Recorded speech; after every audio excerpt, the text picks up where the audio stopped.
Michael Matheson has a wealth of knowledge and understanding of our energy sector and what is needed for a just transition. This motion, Michael Matheson and so many other folk I have spoken with are clear that young people absolutely need to be at the heart of that transition. That's the generation that we need to get this right for. If we act too slowly on an energy transition, we will do irreparable damage to our climate, and they have to live with.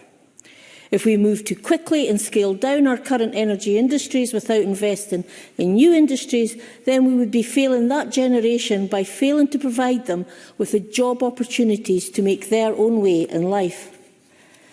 Investment in new industries doesn't just need to be in bricks and mortar, nor in technologies and machines. It needs to be in our people. To borrow a phrase from Jimmy Reid, the untapped resources of the North Sea are as nothing compared to the untapped resources of our people. That's why it is such a pleasure that today's members' business has given us a chance to talk about fantastic initiatives like Powering Futures. Initiatives that are investing in our young people and giving them the skills they need for Scotland's energy transition. And it's particularly pleasing to know that 2 schools in Aberdeen are also Powering Futures schools. As members will know, not least because I just keep saying it, Aberdeen is the future net zero capital of the world. So it may come as no surprise that the North East has a similar scheme of its own, Girls in Energy, which I think complements the Powering Futures scheme exceptionally well. Girls in Energy is a year-long engineering course for 14 to 17-year-old secondary school students, sponsored by Shell and delivered in partnership with the North East Scotland College and Fife College, to encourage young women to engage in the STEM subjects and to consider a career in the global energy sector.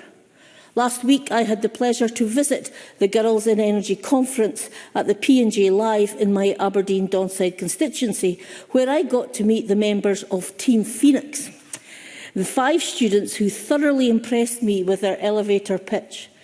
Elizabeth Oganlega from St Machair Academy, Casey Smith from Mintlaw Academy, Isla Walker from Ellen Academy, Tilly Drunsfield from Peterhead Academy and Sophie Charleston from Banff Academy. Team Phoenix had recognised that carbon emissions from air travel needed to come down in our journey to net zero, but also recognised the importance of aviation in connecting us to others.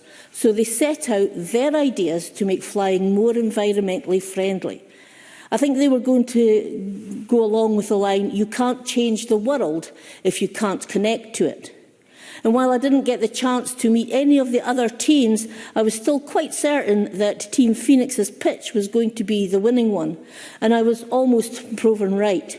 When I spoke to Audrey Nicholl later, who was one of the dragons for the day, she told me that Team Phoenix had made the top 5 and that they had a very impressive pitch, and it was very close and a difficult decision to pick the overall winners.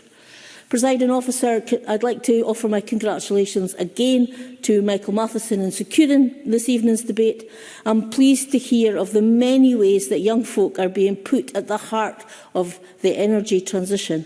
And with the likes of Elizabeth, Casey, Isla, Tilly and Sophie at the heart, the energy industry has a bright future ahead of it. Thank you.